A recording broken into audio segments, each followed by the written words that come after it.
ఈ ఒక్కసారి చూడండి, ఖమ్మం వెలుగుమట్లలో అక్రమ నిర్మాణాలను కూల్చేసిండ్రు కదా, అక్కడ ఉన్నటువంటి లబ్ధిదారులకు అక్కడనే కొంత ల్యాండ్ను కేటాయించి వాళ్లకు 75 గజాల స్థలాన్ని కూడా కేటాయించడానికి ప్రభుత్వం అన్ని ఏర్పాట్లను అయితే చేస్తున్నది. చూడొచ్చు ఒకసారి. ఇచ్చిన చోటనే కూల్చిన చోటనే ఇండ్ల జాగాలు. వెలుగుమట్ల భూదాన్ భూముల్లో 9 ఎకరాలు కేటాయింపు. 9 ఎకరాల భూములను కేటాయించి ఎక్కడైతే కూల్చిండ్రో అదే చోట్ల అదే జాగాల పేదలందరికీ అన్ని అనుమతులతోని అన్ని పర్మిషన్లు ఇచ్చి రాష్ట్ర ప్రభుత్వం ఇండ్లనైతే కట్టించేయడానికి ఏర్పాట్లు చేస్తున్నది. వెలుగుమట్ల భూదాన్ భూముల్లో కొనసాగుతున్న శిథిలాల తొలగింపు పనులు 311 మంది అరుగులకు 75 గజాల చొప్పున ఇండ్ల స్థలం ఇందిరమ్మ ఇండ్లు. 311 మంది నిజమైనటువంటి అరుగులకు 75 గజాల చొప్పున స్థలం ఇవ్వడంతో పాటు 5 లక్షల రూపాయలు ఇంటిని కూడా నిర్మించుకోవడానికి రాష్ట్ర ప్రభుత్వం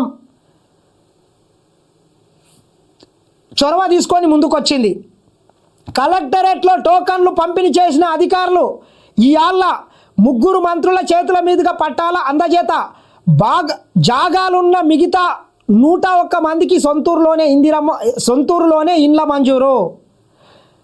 311 మందికి వెలుగుమట్లలో ఇస్తున్నారు. అదేవిధంగా ఇంకా 101 మందికి వారి గ్రామాల్లో జాగాలు ఇవ్వడంతో పాటు ఇందిరమ్మ ఇండ్లని కూడా నిర్మించుకోవడానికి వాళ్లకు అవకాశం కల్పించారు. ఒకసారి చూడొచ్చు. అధికారులు ఇచ్చిన టోకెన్ని చూపిస్తున్న మహిళ. వెలుగుమట్లలో ఇండ్లు కూల్చిన చోటే ప్రభుత్వం బాధితులకు ఇంటి జాగాలు ఇచ్చి ఇందిరమ్మ ఇండ్లు మంజూరు చేయనుంది. బుధవారం సాయంత్రం 4 గంటలకు కలెక్టరేట్లో డిప్యూటీ సీఎం మల్లు బట్టి విక్రమార్క, మంత్రులు తుమ్మల నాగేశ్వరరావు, పొంగులేటి శ్రీనివాసరెడ్డి పట్టాల పంపిణీ చేయనున్నారు. 31.7 ఎకరాల భూదాన్ భూముల్లో అర్హులైన వారికి 75 గజాల చొప్పున ఇంటి జాగను ఇచ్చి ఇండ్లు మంజూరు చేస్తారు. ఎంపిక చేసిన 311 మంది అర్హులకు మంగళవారం కలెక్టరేట్లో రెవెన్యూ సిబ్బంది టోకన్లు ఇచ్చారు. ఈ సందర్భంగా పలువురు బాధితులు తమ టోకన్లు రాలేదని, తమ వివరాలు కూడా తీసుకోలేదని ఆందోళనకు దిగగా వారితో అడిషనల్ కలెక్టర్ శ్రీనివాసరెడ్డి మాట్లాడారు. వెలుగుమట్ల అనేటటువంటిది ఈ బాధితులకు ఖచ్చితంగా ఆదుకోనాలి. ఎందుకంటే మిత్రులారా, ముఖ్యంగా చెప్పాలంటే చాలామంది ప్రతిపక్షాలు అక్కడికి వెళ్ళి రాజకీయంగా వాళ్ళ లబ్ధి చేకూరే విధంగా అక్కడ కొంతమంది కార్యక్రమాలు చేస్తున్నారు. ప్రభుత్వం కూడా ఒకటే క్లారిటీ ఉంది. దాదాపు 250 కోట్ల రూపాయల విలువ చేసినటువంటి ప్రభుత్వ భూమిని కొంతమంది దొంగలు అక్రమంగా దాన్ని ప్లాటింగ్ చేసి అమాయకమైనటువంటి ప్రజల దగ్గర పైసలు వాళ్ళ కొల్లగొట్టి అక్కడ ప్లాట్లను తప్పుడు పత్రాలు సృష్టించి అందించడం జరిగింది. ఇప్పటి వరకు చూసుకున్నట్లయితే వెలుగుమట్లలో వాళ్ళు సుదీర్ఘకాలంగా అక్కడ నివాసం ఉంటున్నా కానీ వాళ్ళ కనీసం మంచినీటి కనెక్షన్ కానీ, కరెంటు కానీ, రోడ్లు కానీ ఏవి లేవు. చాలామంది సోలార్లు పెట్టుకొని ఉన్నారు. వాటర్ కూడా ప్రాబ్లం ఉంది. కాబట్టి ఈ ప్రభుత్వం వీటన్నిటిని, ఈ విలువైన భూమిని తీసుకొని ప్రజలకు కూడా అన్ని మౌలిక సదుపాయాలు కల్పించి అక్కడ ఇండ్లను కట్టించాలని చెప్పి ఈరోజు ప్రభుత్వం అడుగులేస్తుంటే, ఇక మరి కొంతమంది అక్కడ వెళ్ళి కవితమ్మ నిరాహార దీక్ష చేస్తుంది, విశారదన్ మహారాజ్ చేస్తున్నాడు, రకరకాల వ్యక్తులు కొన్ని ఛానళ్ళు కూడా అక్కడ వెళ్ళి వాళ్ళ బాధితుల పక్షాన నిలిస్తే, ఇక నమస్తే తెలంగాణ చూడండి ఒక్కసారి వాడు ఏం రాస్తాడు. మొత్తం లంగ వార్తలు, దొంగ వార్తలు. ఒక్కసారి చూడండి. బీఆర్ఎస్ పోరాటం దిగొచ్చిన ప్రభుత్వం వెలుగుమట్లకు పట్టాలంట. ఇట్లా రాస్తాడన్నట్ల. ఎవరికో పుట్టిన బిడ్డ నా బిడ్డనని అంటాడని ఒక సామెత ఉన్నది కదా, అట్లా కింద పడ్డా కానీ కాలు మీదేసి నేనే గెలిచిన. ఇట్లా టిట్టర్టిల్లు ఇంట్లోకి వెళ్ళి బయటికి వెళ్ళాడు, ఫామ్ హౌస్లోకి వెళ్ళి బయటికి వెళ్ళాడు, 24 గంటలు ఆ ట్విట్టర్ మీద ఉంటాడు. ఈయన కానీ పీకుడుతానం వల్ల ఈయన కొట్లాడితే ఇచ్చింది అంట. సన్నాసి గత 10 ఏళ్ళ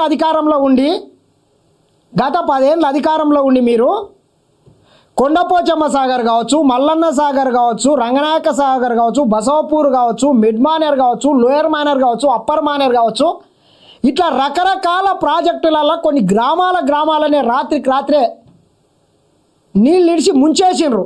నిండా కాళేశ్వరంలో చాలామంది పేదల బతుకుల్ని ముంచిండ్రు. వాళ్ళకు న్యాయం చేయలేదు. కానీ ఈ వెలుగుమట్ల బాధితుల్ని వీళ్ళు ఏదో పీకి నాటి వీళ్ళు చెప్తే దిగి వచ్చిందంట ప్రభుత్వం. సన్నాసి, నీవేం పీకినేవాడా?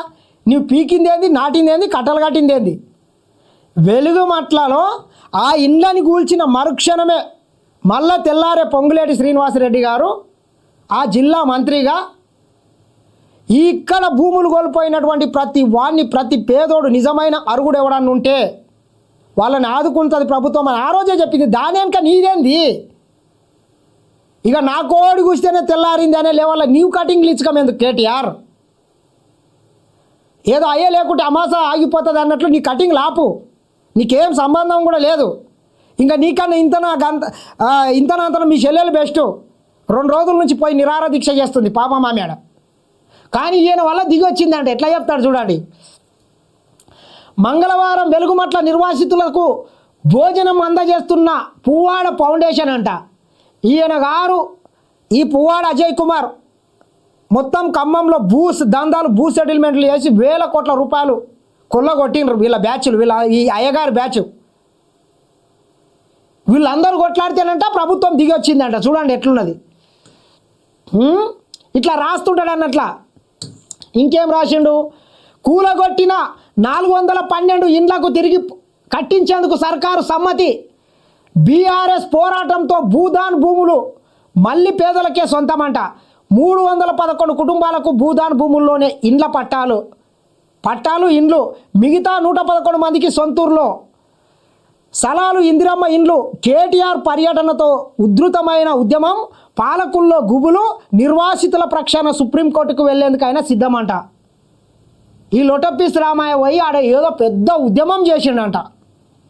ఏం ఉద్యమం చేసినవా నువ్వు పీకిందేంది, నాటిందేంది, కట్టలు కట్టిందేంది? ఈ తెలంగాణ రాష్ట్ర ప్రభుత్వం, ముఖ్యమంత్రి రేవంత్ రెడ్డి గారు ఈ తెలంగాణ రాష్ట్రంలో ప్రతి పేదోన్ని ఆత్మగౌరవంతో బతకాలంటే వారికి ఇండ్లు కట్టేయాలని చెప్పి ఈ రాష్ట్ర ప్రభుత్వం ఈరోజు భావించి వెలుగుమట్ల బాధితులకు అండగా ఉన్నది. నువ్వు 10 ఏళ్ళు అధికారంలో ఉండి కొన్ని వందల కుటుంబాలను కాళేశ్వరంలో ముంచి ఒక్కరిని ఆదుకోలేదు. కానీ ఈ పీకుడుగాడు వచ్చితే వెలుగుమట్ల పట్టాలు ఇచ్చింది అంట. సిగ్గాన్ని ఉండాలి చెప్పుకోవడానికి, సిగ్గు తప్పిన సన్నాసులు. ఇట్లా ఎవరికైనా ఉట్టని నా బిడ్డ అని ప్రచారం చేసుకుంటున్నాడు అన్నట్ల ఈ రామారావు. సేవ్ తెలంగాణ, ఆనకొండ కాంగ్రెస్ నుంచి రాష్ట్రాన్ని రక్షిద్దాం.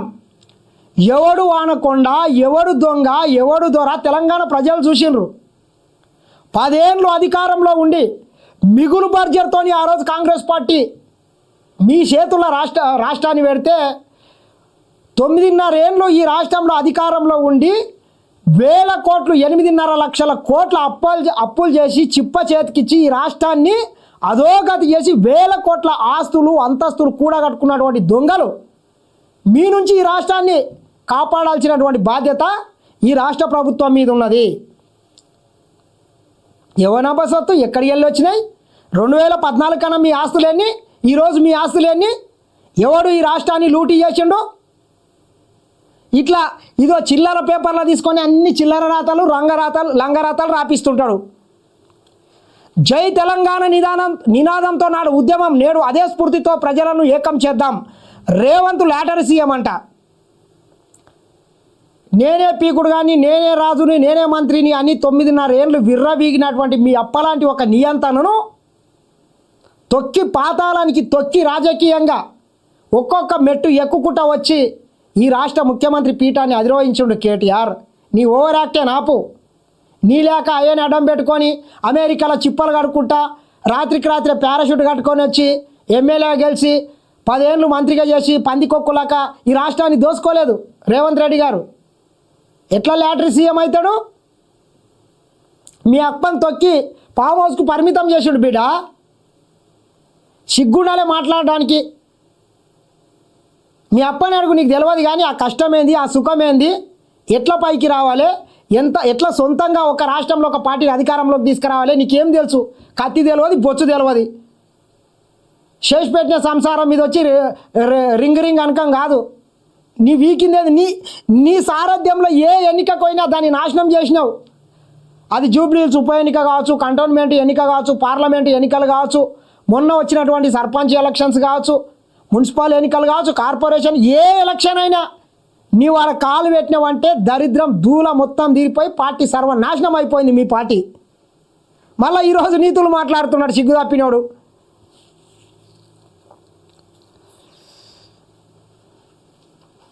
ఇట్లా మొత్తం లంగ వార్తలు దొంగ వార్తలు రాపించుకుంటా చిల్లర మల్లర వ్యవహారాలు చేసుకుంటా అన్నీ ఓవర్ యాక్టింగ్ చేస్తుంటాడు అన్నట్ల ఈ చెత్త పేపర్ తీసుకొని వచ్చి.